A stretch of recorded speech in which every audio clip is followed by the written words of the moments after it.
Ranking Member Chabot. And I welcome our first witness, Ms. Linda J. Blumberg.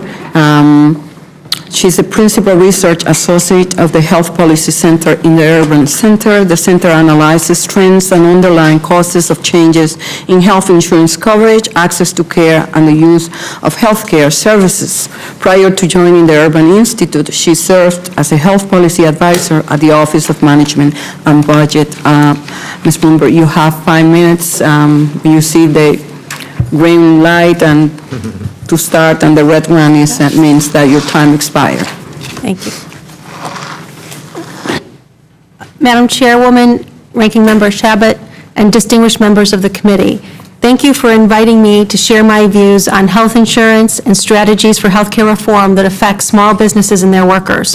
While I am an employee of the Urban Institute, this testimony reflects my views alone and does not necessarily reflect those of the Urban Institute, its trustees, or its funders.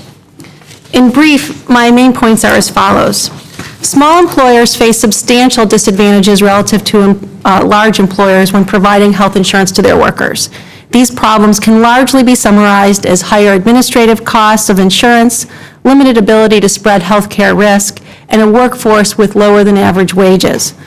All of these problems must be addressed if insurance coverage is to increase significantly among workers in small firms.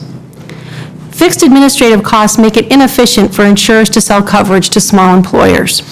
The per-person price of buying insurance for a small group of individuals will always be higher than buying those same benefits for a large group.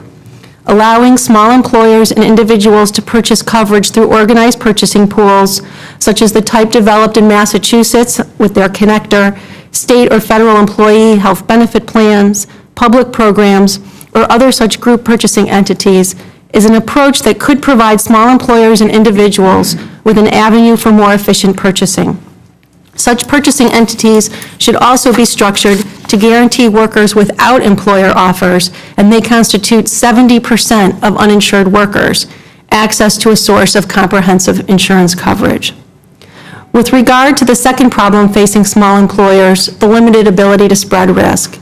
Small employers tend to have workforces with greater variance in year-to-year health care costs than large employers, a sheer consequence of small numbers. Strategies are available to more broadly spread the risk associated with small group and individual purchasing.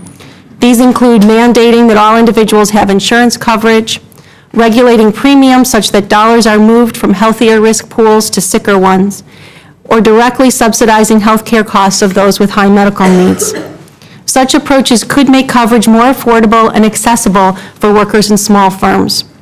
Strategies that would tend to further segment the risk of small firm workers, such as proposals to federally licensed association health plans or to increase coverage in the existing non-group insurance market, might lead to some savings for the healthy, but would do so at increased cost to the unhealthy, leading to no expected change in insurance coverage. The third general problem, that small employers tend to have lower wage workforces than large employers, means that expansions of insurance coverage will require significant income-related subsidies to make coverage affordable for many uninsured workers. Because employers largely finance insurance by paying lower wages to their workers, expecting low-income workers to voluntarily seek out that type of trade-off is not practical. Subsidies should be targeted according to workers' incomes in order to ensure that the bulk of government assistance goes to those in greatest financial need. Once one accepts that substantial subsidies will be required to expand coverage significantly, a host of design issues come into play. These include defining what families at different income levels can afford to contribute to the cost of their medical care, including protecting the unhealthy from excessive out-of-pocket costs.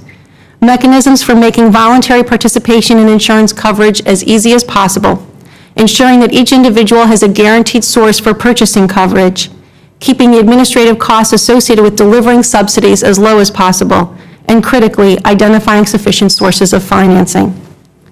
With regard to financing, policymakers have begun to consider the possibility of eliminating the current tax exemption for employer-sponsored insurance and redirecting that subsidy to finance reforms. The level of this tax expenditure is sufficient, in my opinion, to finance comprehensive healthcare reform and is already dedicated to subsidizing health insurance. The current exemption is not particularly effective in expanding coverage, However, since it subsidizes most those who are most likely to purchase coverage even in the absence of any subsidy. However, great caution should be taken before eliminating this subsidy outright, because any changes to the current tax treatment can be highly disruptive to the existing system of employer-based health insurance. Eliminating this subsidy must be preceded with significant reforms to the private individual insurance market to ensure that access to insurance coverage for those already insured not be adversely affected. Thank you for your time, and I'm